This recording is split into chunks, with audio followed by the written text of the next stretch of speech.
Hey everyone, in this video I will be waxing and dyeing my traps for the upcoming season. I will also be doing some trap repair and maintenance. This trap I have here is a number 4 double long spring.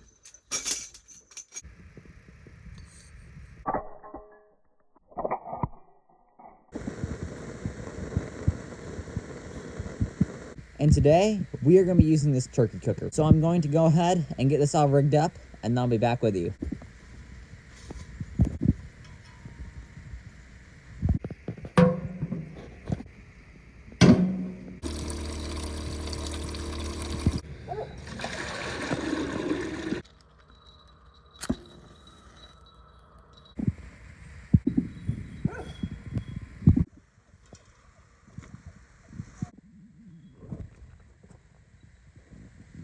So there's really only 2 ways to dye traps. The first way, being the natural method, you can take things like spruce boughs, berries, and bark. But you can also go to the store and buy trap dye. For my 110 and 120 and leg hold marten traps, I will be using the natural way. This is because boiling traps for marten isn't quite as important and it cuts down on the cost a little bit. For my larger leg holds, I will be using the Longwood trap dye, just to make sure that everything gets sealed off well. So the reason and the idea for dyeing traps is that it turns them black, which makes them look a little bit more natural. However, it also helps conceal any human or metal smells, making it much more likely to trap those smart animals like coyote and wolf. So this is definitely not my only bag of this trap dye, but we're going to bring this water to a boil and then add it in. And as you read on the label, 1 to 2 dozen larger traps, which I will be boiling today.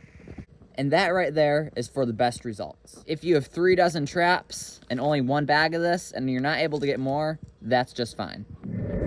So again, we're going to bring this water to a boil, add in our trap dye, and then our traps. And today, we're going to be boiling these for about an hour. Once all of our water is all spent and it's no good for boiling regular traps anymore, I will use it for boiling the snares and beaver traps.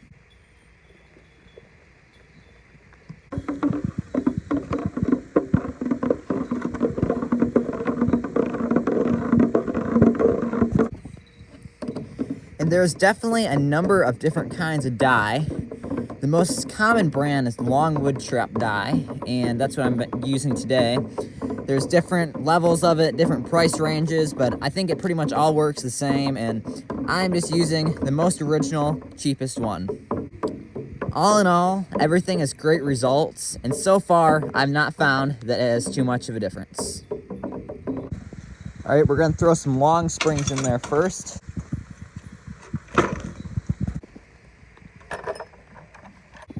So I'm trying to be as spatial as possible, and hopefully these coil springs will work.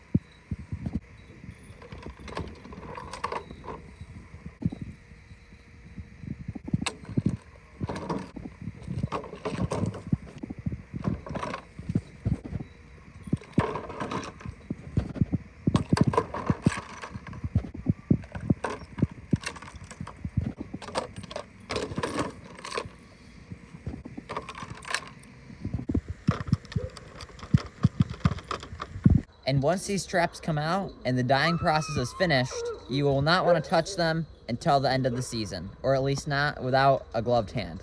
That way, it will erase all and any human scent.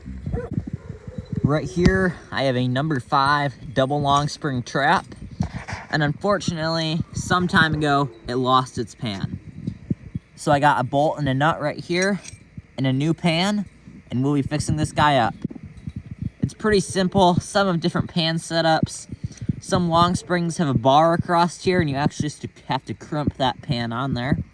This pan just sets right in there. You can run the bolt through and tighten the nut on. And that right there is a very simple fix. And yes, this pan is a little bit small. That is actually a number 4 size pan. I'd like to get another number 5 size, but I didn't have one, and this will definitely do the trick. So now this old trap is as good as new again. I apologize for the dogs barking. That is our 45 sled dogs, and they're getting fed right now. This here is a very old trap. This is a new house. I do not trap with this guy anymore. I don't think it's been trapped with for a very long time, but it has those really cool teeth up there. Those are actually illegal now, and that's what was being used a lot 50 or 60 years ago.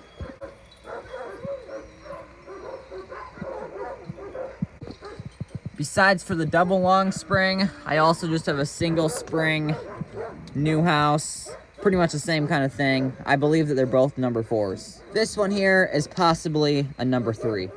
So the minimum amount of time that you're gonna want your traps in the boiler is 30 to 45 minutes. In the past, I've always done 30, sometimes a little bit more, but this year, I have the time and there's no reason not to go an hour or more. An hour is definitely not going to damage the traps, and it can only help them. All right, I'll be back in an hour to pull these traps out and add some more in.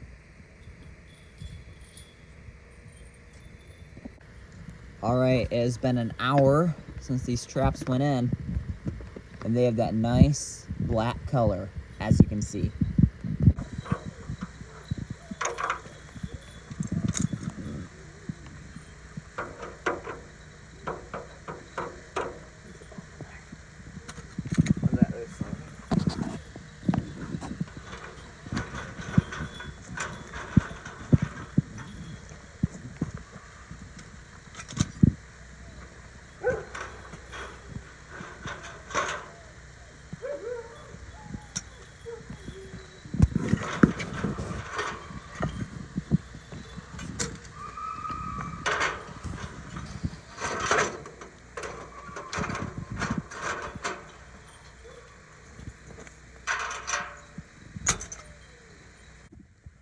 Right here, I have the first batch that I just got finished dyeing, and we're gonna move on to the next.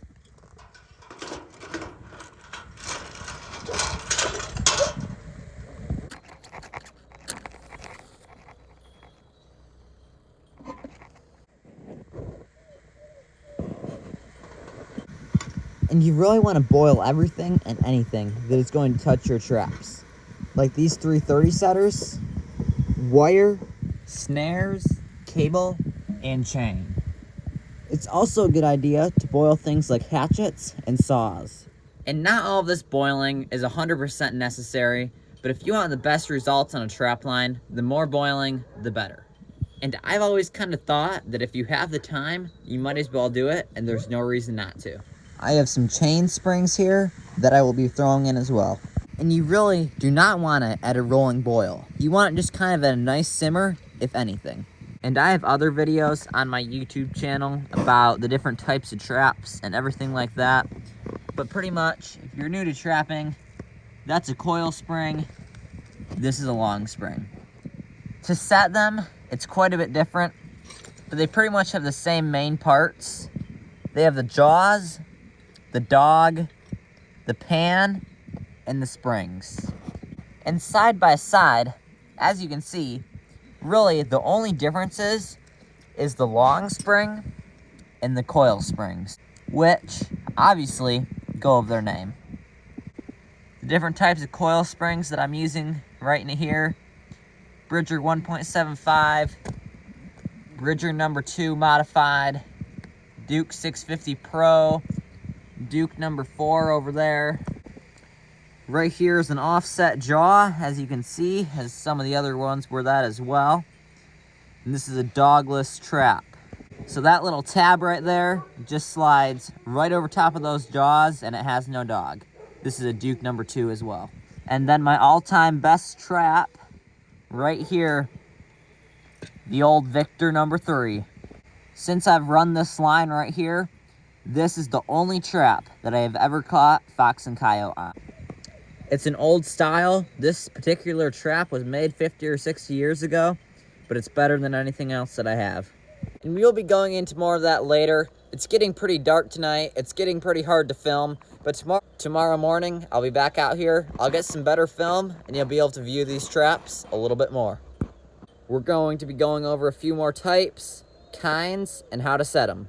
Stay tuned. and don't miss out. All right, I'm back out here this morning, and I'm gonna throw some more traps in the pots. Let's take a quick look at what we dyed last night.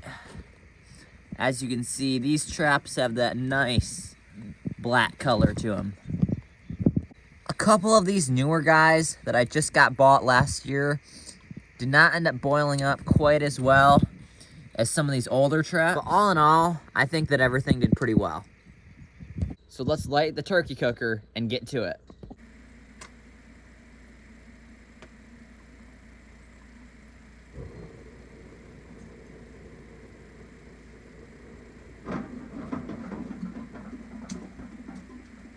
And next, I will be working on some of these wolf traps. And as you can see, I'm leaving the old stuff in here. I consolidated it into one pot, got clean water in here, so there's no reason not to leave the old stuff, and I'm just gonna add more.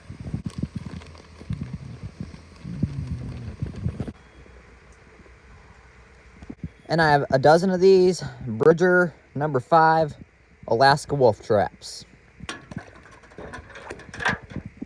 And then I also have some random ones, like a regular Bridger number 5 Duke double long spring, and a Bridger Braun number 9.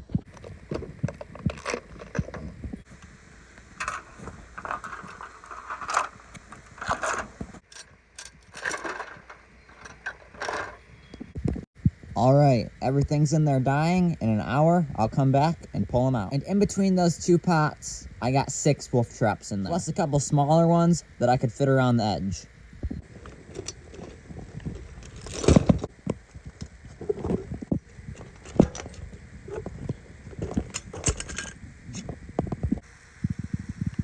And these wolf traps are pretty new, so as you can see, did not get dyed exactly like I would like them to. But all in all, I think they look pretty good. Something that I highly recommend is setting all of your traps before you put them in the pot. That way, you get used to setting them and also make sure everything's in working order. Some traps up here that need some repair. And while my third batch of wolf traps is boiling, let's get into that. I got a little Duke number 1 right here. The pan fell off, I don't know where it went, so we're gonna fix that. And it's the same thing as the number 5. Just stick that bolt through, tighten the nut on, and then crimp the pan on after that. And right here is the Duke number 1 that I just replaced the pan on there. Obviously, as you can see, that's a Victor pan, but this trap, just like that number 5 I fixed, is as good as new again.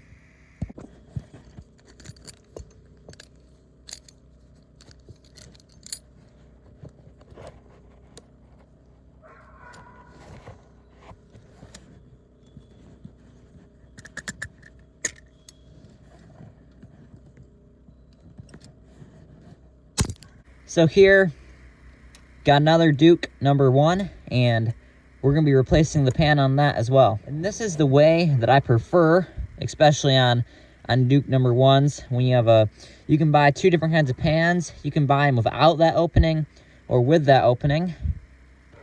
And really for the Dukes, you do not need that opening, because you're just gonna crimp it down anyway. And the way that trap has it set up on there, as you can see right there, it's just made for a bolt to slide through. So really, all you need to do is set that pan. So really, all that you need to do is set that pan down in there and tighten the bolt on. So, back to my preferred method. I actually take vice grips or some other sort of pliers and squeeze that gap out beforehand if this is the kind of pan that you're using.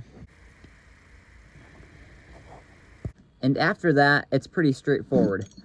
Just take your new pan, as you can see, and slide it right in between those 2 grooves there. Make sure it's facing away from your dog like that. And then take your bolt and slide it right in there. And you may have to wiggle it around a little bit in order to get it through, as you may of anything else. If you have one that's really sticking, you may even have to take a screwdriver and turn it to get it in place. Once you get your bolt in there well, take your nut right there, and then again,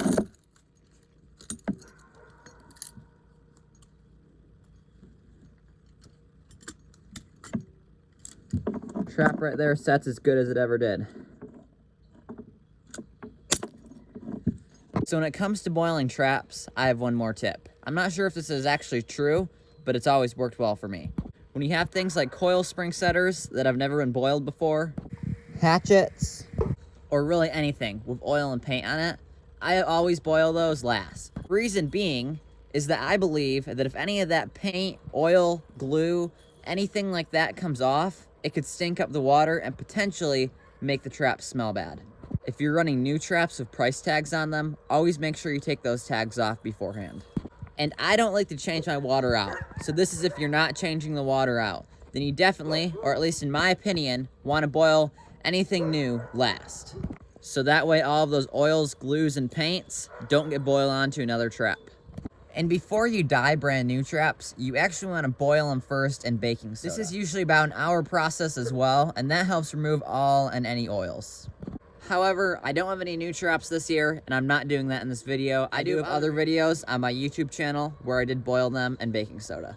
And again, it just helps remove oils from the factory and make them even more ready for the dyeing process. Right here, I have a nice 165 Conibear, and this is an older trap, as you can see.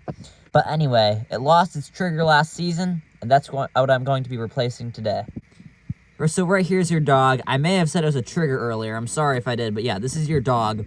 And you want to put it on the exact opposite side from where your trigger is, which is this guy right here. And so you want it facing out as well. So right here, put it on there.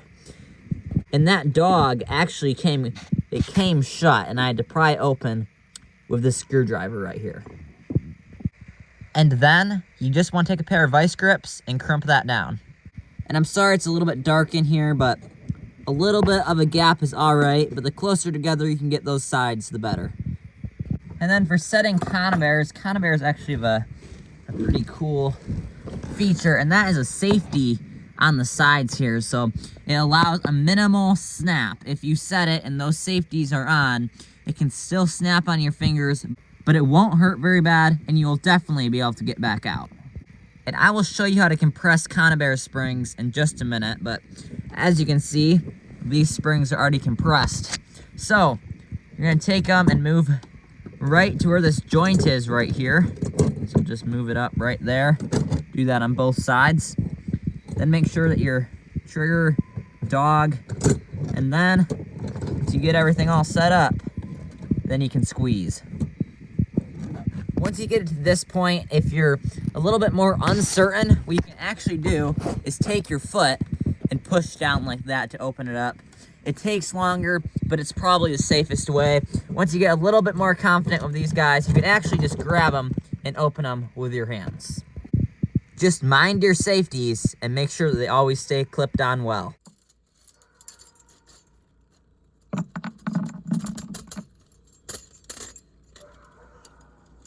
Right here, safeties. Once you get to this point, always make sure your safeties are up, clipped on well. This strap's not super powerful since it's older, but you still really do not want to get caught. Your dog can slide around sometimes. As you can see, it slid all the way down here. You're gonna come around. There's 3 settings. You have 3 different choices. That's gonna be the most powerful snap right there. And then so on as it gets farther up. You put it on the setting you wish. Make sure your safeties are on there well. And then when you release, the quicker you do so, the better. There we go. Your trap's set now. And what is the danger zone on a Conibear? We're going to be showing you some of the danger zones on leg holds later. But where's the danger zone on a Conibear is what you may be wondering. And when I say danger zone, what I mean is where, when you put your hand there, are you going to get caught? So pretty much, if you are holding onto this spring right here, that Conibear is not going to go off. It does not have a lot of power once it's at this stage. However, if it's a strong Conibear, like a 330, even a 220, you're not going to want to have your hand holding on right here. But a 110, you'll be just fine. Anywhere in here, even close to the jaws, I mean, right in there, I would not get any closer than that. Because you got to think, these jaws fold out. So when they snap shut, which it could snap any time, if that dog, for whatever reason, fails, it could snap any time. And even if your hand's right here, it could potentially get caught. Right in here, if you go through the top, like as you can see my hand is, you cannot get caught. going through the top. Because like I just mentioned, those jaws swing out and right in here, and there is not a safer spot dealing with conibears if you're right in here. You also want to watch the ends of these springs. If you get your hands in there, when it snaps off, it will definitely pinch you. It's not going to catch your hands. It's not super dangerous, but if you have your hands on the ends of these springs, when that snaps off, it could get some skin caught in there and pinch you pretty bad. So, when you're setting for an animal, the last thing you do, flip these safeties up, and then set this where you want it. However, today, I'm going to leave those safeties down and set it off, and that way, the springs will stay compressed. When you're setting this conibear off, make sure that your safeties are on if you want the springs to stay compressed. Even though I just said that you're as safe as can be down here, personally, I'd rather use something like this.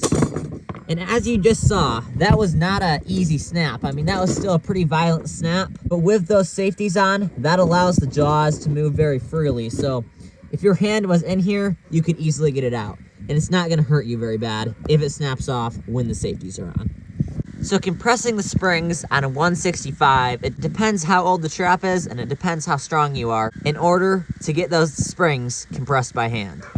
Anything larger than a 165, I use conibear setters to compress the springs.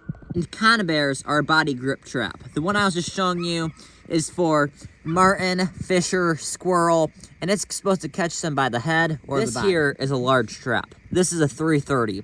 You can catch pretty much any animal in this, but I only set them underwater just because there is that risk that you could catch a dog or something that you don't want to catch. And this is a killer style trap, so anything that gets caught in this trap will most likely no longer be alive by the time you get to it. So, a lot of people trap with them, but in the area that I'm trapping, the safest thing to do is only set them underwater for beaver and otter. So setting these larger body grip traps is actually super simple. All you have to do is take your spring, this is a 330 that I'm setting right now, just like that.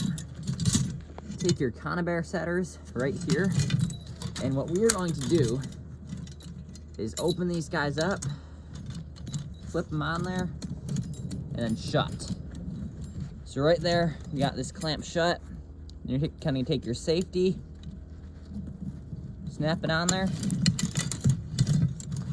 and now that spring's compressed. You can use a whole lot smaller conibear setters, but those big ones make it super easy and nice to work with. All right, I'm gonna grab some spruce boughs and bark and start boiling those marten traps.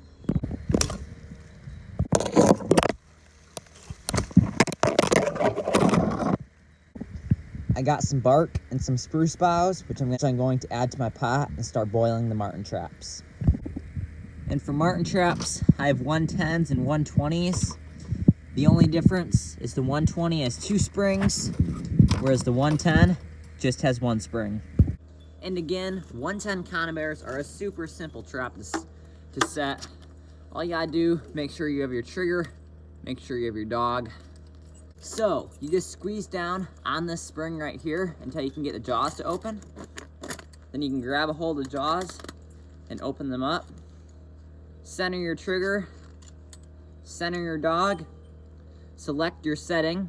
Old traps just have 2 settings. These newer ones have 3 settings. So select the setting you want, then grab it by the corner and release quickly. There's your set 110. I filled this pot up with a few 110 and 120 conibears. Now I'm gonna add that bark and spruce boughs, add water, light the burner, and we should be good to go. So now my spruce boughs are all loaded into the pot, and this is ready to start being boiled. If you are solely only using this natural way to dye traps, I definitely recommend that you get a lot of spruce bark, specifically from dead trees, and put it in your pot. And to this pot here, I will actually be adding my already spent longwood trap dye water. That way, the spruce boughs and bark are good in there, but then we can also add some of that water just to even get better results. And I'm out here to finish up boiling and waxing my traps. In my latest boiled stuff, I left in the pot. So unfortunately, that water is hard as a rock. So I'm gonna light the stove up and get it thawed out. And real quick, while those pots are thawing out, we're gonna set a little jump trap. So this is definitely an older style trap, and the idea of this trap is so it jumps up a little bit farther on the animal's leg. I like to put one of my feet right on the edge of that chain, and then you can compress that spring down with the other. And what's gonna happen is that's gonna enable the jaws to open up. You can flip the dog up, press that guy down, open this jaw, and flip the pan up. After that, you can then hair trigger it to your liking. When you go to set this guy, as with most traps, grab from the back of the jaw and lower it down. And these pots are not quite thawed out yet, so I'm gonna grab a coil spring and we'll set that real quick. And if you're interested in coil spring traps, I have a video on my YouTube channel that is just about everything there is to know, or at least the important stuff. So if you're interested in coil springs, go check that out. So right here, I got undyed Bridger number 3, and I'm gonna set this. So this is pretty much set the same way as a jump trap. The only difference is it has 2 springs instead of just 1 spring. So basically, how I set them is you just take your feet and press down on these guys right here. Once you got those springs compressed, flip the dog back and lower this one jaw. Flip the dog back over, and always keep your hands out of this area. Always stay behind the jaw, or if your thumb is on the dog itself, you're safe right there. Then you can center it onto beneath the pan, fold this jaw down, keep it centered, and then lift the pan up. Then you should be able to release the springs, and you'll be all right. And again, all the area back here, this is all safe. Your hands can be all the way in here, just not in this part here. Once you grab from the back of that jaw and fold backwards, now everything in there is not safe. Underneath, that is safe. And kind of like the conibear, these springs can be pretty dangerous. You don't want to get your finger caught in there when it snaps up. And even though the animal's meant to get caught in here, if your finger gets caught right there, that's gonna pinch you pretty bad.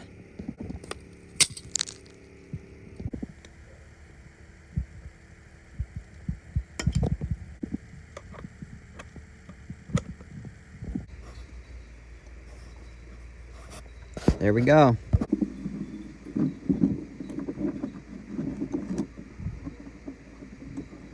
So right now I'm tightening that nut onto my bolt, and now we gotta work.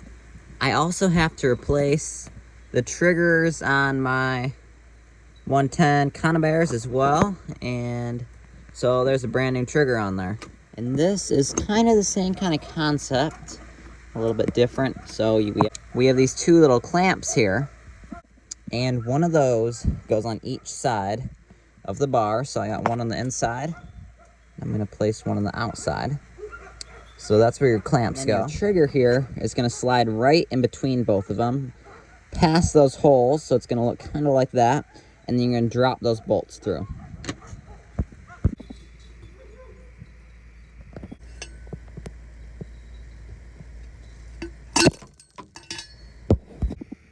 Right here, this is a new trigger that I just put on this old conibear. All new triggers and new conibears will have triggers that look like this. And right now, if you're a marten trying to run up a tree, that looks like it's pretty blocked, and you may try and go around it. So you actually want to bend this trigger some, so it looks like the easiest route. Right here is how I bend my triggers. I've heard, and I think this is the most effective way to bend a trigger. And as you can see, instead of looking like that hole's completely blocked, it looks like there's more of an easy passageway right through there. And in my opinion, this trigger setup right here gives you a slightly better chance to catch a marten, and it may just be the edge that you need.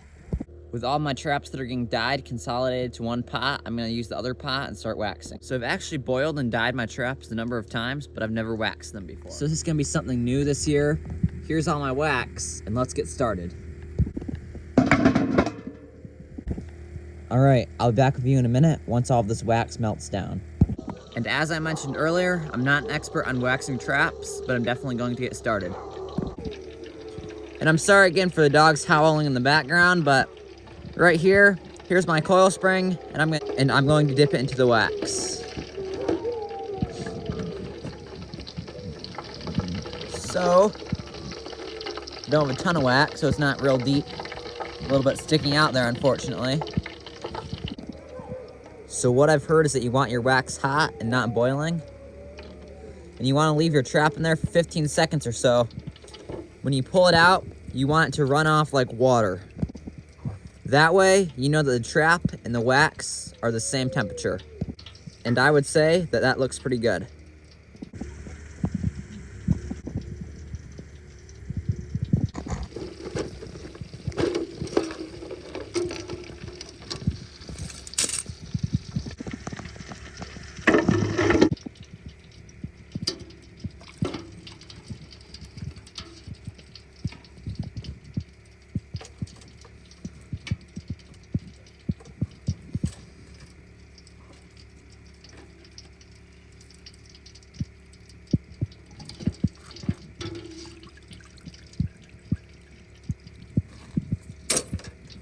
All of my traps and snares are officially dyed and waxed, getting ready for the 2025 and 2026 season. And I waxed and dyed pretty much everything I have, with the exception of the 330s and these 110 and 120s. I dyed them, however, I did not wax them.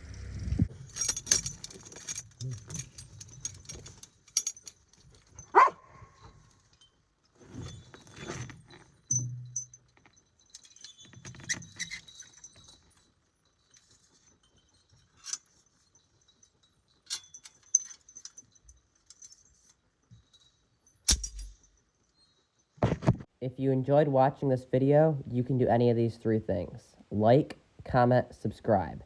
It really helps grow my channel, and thank you. That way, also, you won't miss out on any of my gold mining, mushing, fishing, hunting, and trapping adventures. And with that, thank you again for watching Thale Randall's Alaska, and I'll see you next time.